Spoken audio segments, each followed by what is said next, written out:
Ученици от 5 столични училища ще се погрижат за опазването на кестените в градските градини на София. Мисия Кестен е продължение на ежегодната инициатива да опазим в суматохата кестените. Градската градина са от местата, къде учениците се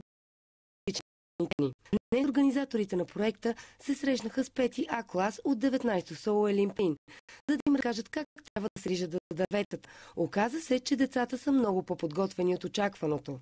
Като бях малък, много засаждах ябълки. Засадил съм около 10, пласнаха около 6. Дават наистина хубави ябълки, не ги пръскаме с спрей, те са естествени ябълки. Гледам да помагам на пайората, с каквото мога. Аз научих, че кесените че са много красиви, от тях се правят лекарства. Някои са ядливи и могат да се ядат, други не. Могат също, разбрах, че има и миниращ молет, който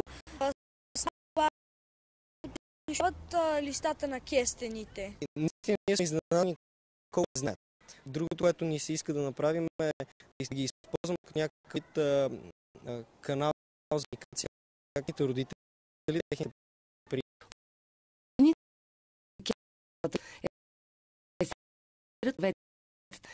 Зимонтират къщини и